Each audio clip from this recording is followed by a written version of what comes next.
ಕೇವಲ ಪ್ರತಿಮೆ ಅಲ್ಲ, ಅದೊಂದು ಪ್ರವಾಸೋದ್ಯಮ ತಾಣವಾಗಬೇಕು. ಶ್ರೀ ಶ್ರೀ ಶ್ರೀ ರುದ್ರಮುನಿ ಮಹಾಸ್ವಾಮೀಜಿ ಷಡಾಕ್ಷರಿ ಮಠ.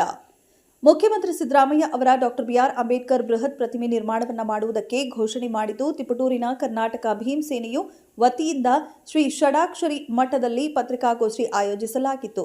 ಪತ್ರಿಕಾಗೋಷ್ಠಿಯಲ್ಲಿ ಮಾತನಾಡಿದ ಷಡಾಕ್ಷರಿ ಮಠದ ಶ್ರೀ ಶ್ರೀ ಶ್ರೀ ರುದ್ರಮುನಿ ಮಹಾಸ್ವಾಮೀಜಿಯವರು ತೆಲಂಗಾಣದಲ್ಲಿ 206 ಅಡಿ, ಆಂಧ್ರಪ್ರದೇಶದಲ್ಲಿ 205 ಅಡಿ ಪ್ರತಿಮೆ ನಿರ್ಮಾಣ ಮಾಡಿದ್ದಾರೆ.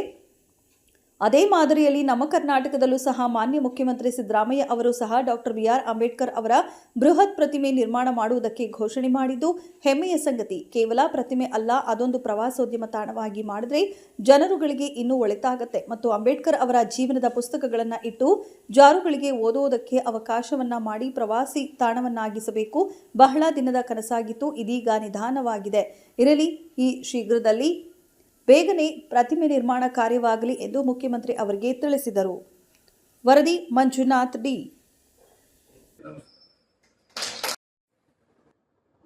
ಈಗಾಗಲೇ ಈ ವಿಷಯವನ್ನು ನಮ್ಮ ಗಮನಕ್ಕೆ ತಂದಿರುವಂಥದ್ದು ಬಹಳಷ್ಟು ಸಂತೋಷದ ವಿಷಯ ಅಂತ ಹೇಳಿದರೆ, ಭಾರತಾದ್ಯಂತ ಪುಣ್ಯ ಪುರುಷರ ಎತ್ತರದ ಪ್ರತಿಮೆಗಳನ್ನು ಅಲ್ಲಲ್ಲಿ ಪ್ರತಿಷ್ಠಾಪಿಸಿರುವಂಥದ್ದನ್ನು ನಾವೆಲ್ಲ ನೋಡ್ತಾ ಇದ್ದೇವೆ. ಅದೇ ರೀತಿಯಾಗಿ ಬಹಳ ವರ್ಷದ ಕನಸು, ಇತಿಹಾಸ ಪುರುಷರಾದಂಥ ನಮ್ಮ ಭಾರತಕ್ಕೆ ಸಂವಿಧಾನವನ್ನು ತಂದುಕೊಟ್ಟಂತಹ ಸಂವಿಧಾನ ಶಿಲ್ಪಿಗಳಾಗಿರ್ತಕ್ಕಂಥ ಡಾಕ್ಟರ್ ಅಂಬೇಡ್ಕರ್ ಅವರ ಪ್ರತಿಮೆಯನ್ನು ಕರ್ನಾಟಕದಲ್ಲಿ ಬೆಂಗಳೂರಿನಲ್ಲಿ 250 ಅಡಿ ಎತ್ತರದಲ್ಲಿ ಸ್ಥಾಪಿಸಲಿಕ್ಕೆ ಒಂದು ಮನಸ್ಸನ್ನು ಮಾಡಿ ಸರ್ಕಾರದ ವತಿಯಿಂದ ಮೊನ್ನೆ ಈಗಾಗಲೇ ಸನ್ಮಾನ್ಯ ಶ್ರೀ ಮುಖ್ಯಮಂತ್ರಿಗಳಾಗಿರ್ತಕ್ಕಂಥ ಸಿದ್ದರಾಮಯ್ಯನವರು ಘೋಷಣೆಯನ್ನು ಮಾಡಿರುವಂಥ ವಿಷಯವನ್ನು ನಮ್ಮ ಗಮನಕ್ಕೆ ತಂದಿರುವಂಥದ್ದು. ಇದು ಎಂದೋ ಆಗಬೇಕಾಗಿತ್ತು. ಬಹಳಷ್ಟು ನಿಧಾನವಾಗಿ ಆದರೂ ಸಹ ಅಂಬೇಡ್ಕರ್ ಅವರ 250 ಅಡಿ ಎತ್ತರದ ಪ್ರತಿಮೆಯನ್ನು ಮಾಡಲಿಕ್ಕೆ ಹೊರಟಿರುವಂಥದ್ದು ಈ ನಾಡಿನ ಹೆಮ್ಮೆಯ ವಿಷಯ, ನಮ್ಮ ದೇಶದ ಒಂದು ಹೆಮ್ಮೆಯ ವಿಷಯ ಅಂತೇಳಿ ನಾವು ಭಾವಿಸ್ಕೊಳ್ತೀವಿ. ಆ ಒಂದು ಕೆಲಸಕ್ಕೆ ಸುಮಾರು 2 ವರ್ಷಗಳಿಂದಲೂ ಸಹ ಕರ್ನಾಟಕ ಭೀಮಸೇನೆ ಅವ್ರ ಮೇಲೆ, ಮುಖ್ಯಮಂತ್ರಿಗಳ ಮೇಲೆ ಒತ್ತಡವನ್ನು ತಂದು, ಇಲ್ಲ ಅದು ನೀವು ಆಗಲೇಬೇಕು ಅಂತೇಳಿ ಕರ್ನಾಟಕ ಭೀಮಸೇನೆ ಅಧ್ಯಕ್ಷರು ಮತ್ತು ಕರ್ನಾಟಕದ ಎಲ್ಲ ಜಿಲ್ಲೆಯ ಪದಾಧಿಕಾರಿಗಳು, ಅಧ್ಯಕ್ಷರು, ತಾಲೂಕು ಘಟಕದ ಅಧ್ಯಕ್ಷ ಎಲ್ಲರೂ ಸಹ ಸೇರಿಕೊಂಡು ಮುಖ್ಯಮಂತ್ರಿಗಳ ಮೇಲೆ ಒತ್ತಡ ತಂದು ಅದನ್ನು ಮಾಡಲಿಕ್ಕೆ ಅವರು ಮನಸ್ಸು ಮಾಡಿರುವಂಥದ್ದು ನಮ್ಮ ಕರ್ನಾಟಕದ ಒಂದು ಸುದೈವ ಅಂತೇಳಿ ನಾನು ಭಾವಿಸ್ಕೊಳ್ತೇನೆ. ಅಂಥ ಪುಣ್ಯಾತ್ಮನ ಒಂದು ಪ್ರತಿಮೆ ಇದೆಯಲ್ಲ, ಆದಷ್ಟು ಬೇಗ ಆಗಲಿ. ಅದು ಕೇವಲ ಪ್ರತಿಮೆ ಆಗೋದು ಅಷ್ಟೇ ಅಲ್ಲ, ಅದೊಂದನ್ನು ಒಂದು ಪ್ರವಾಸೋದ್ಯಮ ಒಂದು ಜಾಗವನ್ನಾಗಿ ಮಾಡಿ ಕರ್ನಾಟಕಕ್ಕೆ ಯಾರೇ ಬಂದರೂ ಸಹ ಅಲ್ಲಿಗೆ ಹೋಗಬೇಕು, ಅಂಬೇಡ್ಕರ್ ಅವರ ದರ್ಶನವನ್ನು ಮಾಡಬೇಕು, ಅವರ ಎಲ್ಲ ಇತಿಹಾಸದ ಪುಟಗಳು ಅಲ್ಲಿ ನೋಡುಗರಿಗೆ ಸಿಗಬೇಕು ಅಂತ ಒಂದು ಕೆಲಸವನ್ನು ಅವ್ರು ಮಾಡಬೇಕು. ಸಂವಿಧಾನ ಶಿಲ್ಪಿ ಎಲ್ಲ ರಾಜ್ಯಗಳಲ್ಲೂ ಸಹಿತ ಅವರೊಂದು ಸ್ಟ್ಯಾಚ್ಯೂನ ಇದಕ್ಕಾಗಿ ಇಟ್ಕೊಂಡಿರೋದ್ರಿಂದ ನಾವು ಸಹಿತ ನಮ್ಮ ರಾಜ್ಯದಲ್ಲಿ ನಾವು ಅಂಬೇಡ್ಕರ್ ವಿಗ್ರಹವನ್ನ ಏನು ತಮಿಳುನಾಡಲ್ಲಿ 100, ಪಕ್ಕದ ರಾಜ್ಯದಲ್ಲಿ 200, ಅದೇ ರೀತಿ ನಾವು ಅವ್ರಿಗೇನು ಕಮ್ಮಿ ಇದ್ದೀವಿ, 250 ಅಡಿ ಎತ್ತರದಲ್ಲಿ ನಿರ್ಮಾಣ ಮಾಡ್ತೀವಿ ಅಂತ ಏನು ನಮ್ಮ ಮುಖ್ಯಮಂತ್ರಿಗಳು ಆಶ್ವಾಸನೆ ಕೊಟ್ಟಿದ್ದಾರೋ ಅದು ತುಂಬಾ ಶ್ಲಾಘನೀಯ. ಇಂಥ ಒಂದು ನೆನಪನ್ನ ಈ ನಮ್ಮ ಸರ್ಕಾರ ಮತ್ತೆ ನಮ್ಮ ಜನಗಳಿಗೆ ಎಲ್ಲರಿಗೂ ತಿಳುವಳಿಕೆ ಬರಂಗೆ ಮಾಡ್ತಾ ಇರೋದು ತುಂಬಾ ಹೆಮ್ಮೆ ಅಂತ ತರುವಂತ ವಿಷಯ. ಅದೇ ರೀತಿ ಸಹ ಈ ರಾಜ್ಯದಲ್ಲಿ ಈ ತಿಪ್ಟೂರು ಮುಂದೊಂದು ದಿವಸ ಜಿಲ್ಲೆ ಆಗುವಂತ ಅಂತ ಇದೆ. ಪ್ರತಿ ಜಿಲ್ಲೆಯಲ್ಲೂ ಅಂಬೇಡ್ಕರ್ ಅವರ ವಿಗ್ರಹವನ್ನು ಸ್ಥಾಪನೆ ಮಾಡಲಿ. ಹಾಗೆ ನಮ್ಮ ತಾಲೂಕಲ್ಲೂ ಸಹಿತ ಈ ಸಿದ್ದರಾಮಯ್ಯನವರ ಗಮನದಲ್ಲಿ ಇಟ್ಕೊಂಡು ಅಂತ ಒಂದು ವಿಗ್ರಹವನ್ನ ತಿಪ್ಟೂರಿನಲ್ಲಿ ಸ್ಥಾಪನೆ ಮಾಡಿದ್ದಾರೆ. ಆದರೆ ನಮಗಂತೂ ತುಂಬಾ ಹೆಮ್ಮೆ ತರುವಂತ ವಿಷಯ.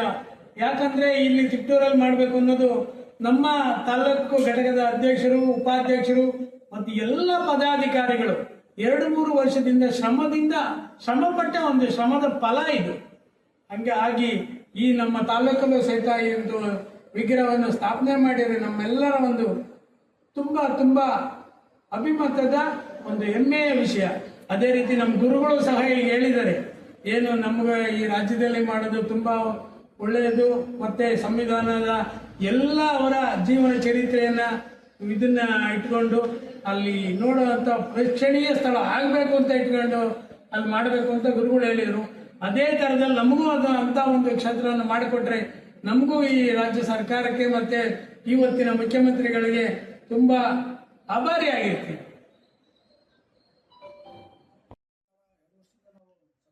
ಹೋರಾಟ ಮಾಡ್ತಾ ಇದ್ದೀವಿ.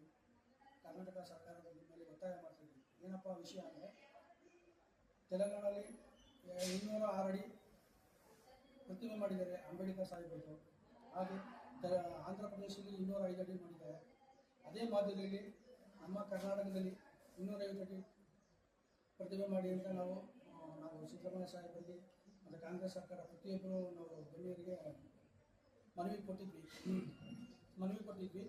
ಆ ಮನವಿ ಪ್ರಕಾರವಾಗಿ ಈ ಸರಿ ಬಜೆಟಲ್ಲಿ ನಾವು ಆಗ್ತಿದ್ದೀವಿ, ಬಜೆಟಲ್ಲಿ ಮಾಡಿರಲಿಲ್ಲ. ಹಾಗಾಗಿ ನಿನ್ನೆ ಅಂಬೇಡ್ಕರ್ ಜಯಂತಿ ಪ್ರಯುಕ್ತವಾಗಿ ಮಾನ್ಯ ಮುಖ್ಯಮಂತ್ರಿ ಸಾಹೇಬರು ಮಾಡ್ತೀವಿ ಅಂತ ನಮಗೆ ಕರ್ನಾಟಕ ಮಿಷನ್ ವತಿಯಿಂದ ನಮಗೆ ಆಶ್ವಾಸನೆ ಕೊಟ್ಟಿದ್ದಾರೆ. ಹಾಗಾಗಿ ನಮ್ಮ ಇಡೀ 30 ಜಿಲ್ಲೆಯಲ್ಲೂ ನಾವು ಏಕಕಾಲಕ್ಕೆ ಪ್ರೆಸ್ ಮೀಟ್ ಮಾಡಿದ್ವಿ. ಏನಂತ ನಮ್ಮ ಆಗಲೇಬೇಕು ಅಂತ ಏಕಕಾಲಕ್ಕೆ ನಾವು ಕರ್ನಾಟಕ ಮಿಷನ್ ವತಿಯಿಂದ ಪ್ರತಿಯೊಂದು ಜಿಲ್ಲೆಯಲ್ಲೂ ನಾವು DC ಅವರಿಗೆ ಮನವಿ ಕೊಟ್ಟಿದ್ವಿ. ಆ ಮನವಿನ ಇವತ್ತು ನಮ್ಮ ಮಾನ್ಯ ಮುಖ್ಯಮಂತ್ರಿ ಸಾಹೇಬರು ಅದನ್ನು ಸ್ವೀಕರಿಸಿದ್ದಾರೆ. ಅದು ನಮಗೆ ಇಡೀ ನಮ್ಮ ರಾಜ್ಯಕ್ಕೆ, ನಮ್ಮ ಸಮುದಾಯಕ್ಕೆ ಒಂದು ತುಂಬ ಖುಷಿಯಾಗಿರುವಂಥ ವಿಷಯ. ಹಾಗಾಗಿ ನಾನು ಇವತ್ತು ಕಿತ್ತೂರು ತಾಲೂಕಲ್ಲಿ ನಾವು ನಮ್ಮ ಸ್ವಾಮೀಜಿ, ನಮ್ಮ ರೈತ ಸಂಘದ ಅಧ್ಯಕ್ಷರು, ನಮ್ಮ ರೇಣುಕಾ ಅವರು ಮತ್ತು ತಾಲೂಕು ಉಪಾಧ್ಯಕ್ಷರಾದ ಲಕ್ಷ್ಮಯ್ಯ ಅವರು ಮತ್ತು ನಮ್ಮ ಸಂಘಟನೆಯ ಎಲ್ಲ ಕಾರ್ಯಕರ್ತರು ಬಂದಿದ್ದೀವಿ. ಹಾಗಾಗಿ ನಮ್ಮ ಸ್ವಾಮೀಜಿಯವರು ಒಂದು 2 ಮಾತಾಡಬೇಕು ಇದ್ರ ಬಗ್ಗೆ. ಮುಂದಿನ ದಿನಗಳಲ್ಲಿ ನಮ್ಗೆ ಏನಪ್ಪ ಆಸೆ ಅಂದರೆ, ನಮ್ಮ ಕಿತ್ತೂರು ತಾಲೂಕಲ್ಲೂ ಇದೇ ಥರ ಒಂದು ನಮ್ಮ ಅಂಬೇಡ್ಕರ್ ಸಾಹೇಬರು ಒಂದು ಪ್ರತಿಭೆ ಮಾಡಲಿ ಅಂತ ನಾವೆಲ್ಲ ಒತ್ತಾಯ ಮಾಡ್ತೀವಿ. ನಾವು ನಮ್ಮ ಸಮುದಾಯಕ್ಕೋಸ್ಕರ ನಾವು ಕೆಲಸ ಮಾಡ್ಕೊಂಡ್ಬರ್ತಾ ಇದ್ದೀವಿ. ನಮ್ಮ ಮುಂದಿನ ದಿನಗಳಲ್ಲೂ ನಮ್ಮ ಕರ್ನಾಟಕ ಉದ್ಯಮ ಸೇನೆ ಇನ್ನೂ ಹೆಚ್ಚಿನ ಮಟ್ಟಿಗೆ ಒಂದು ಒಳ್ಳೊಳ್ಳೆ ಕೆಲಸಗಳು ಮಾಡಿ ಒಂದು ಒಳ್ಳೆ ಸಮಾಜ ಸೇವೆ ಮಾಡೋಕ್ಕೆ ಒಂದು ಅವಕಾಶ ಮಾಡ್ಕೊಳ್ಳೋಕ್ಕೆ ಅವತ್ತಿಂದ ನಮ್ಮ ಸ್ವಾಮೀಜಿ ನಮ್ಮ ಜೊತೆಗಿದ್ದು ನಮ್ದೆಲ್ಲ ನಮ್ಮ ತಾಲೂಕು ಜನ ನಮಗೆ ಸಹಕಾರ ಕೊಟ್ಟಿದ್ದಾರೆ. ಇನ್ನು ಮುಂದಿನ ದಿನಗಳಲ್ಲಿ ಇದೇ ಥರ ನಮಗೆ ಸಹಕಾರ ಕೊಡಿ, ಇನ್ನು ಒಳ್ಳೆ ಕೆಲಸಗಳು ಮಾಡೋಕ್ಕೆ ಕರ್ನಾಟಕ ಮಿಷನ್ಗೆ ಇನ್ನೂ ಎಷ್ಟು ಅನುಕೂಲ ಕೊಡಲಿ. ಇವತ್ತಿನ ದಿವಸ ನಮಗೆ ಎಲ್ಲರೂ ಬಂದಿರೋದು ನೋಡಿ ತುಂಬ ಖುಷಿಯಾಗಿದೆ. ಏಕಕಾಲಕ್ಕೆ ನಾವು ಪ್ರೆಸ್ ಮೀಟ್ ಮಾಡಿದ್ವಿ, ಅದು ನಮ್ಗೆ ಜಯ ಸಿಕ್ಕಿದೆ. ಆ ಸಂತೋಷನ ಹಂಚ್ಕೊಳ್ಳೋಕ್ಕೋಸ್ಕರ ನಾವು ಸ್ವಾಮೀಜಿ ಹತ್ರ ಬಂದಿದ್ದೀವಿ. ಹಾಗೆ ನಿಮ್ಮ ಮಾಧ್ಯಮ ಮಿತ್ರರು, ತುಮಕೂರು ಮಾಧ್ಯಮ ಮಿತ್ರರು ಎಲ್ಲರೂ ನಮ್ಗೆ ಜೊತೆಗೆ ನಿಂತು ಇದಕ್ಕೆ ನಮಗೆ ಗೆಲುವು ತಂದು ಕೊಟ್ಟಿದ್ದಾರೆ. ಎಲ್ಲರಿಗೂ ಹೇಳ್ತಾ ನಾನು ಒಂದೇ ಹೇಳ್ತಾ ಇದ್ದೀನಿ, ಜೈ ಭೀಮ್.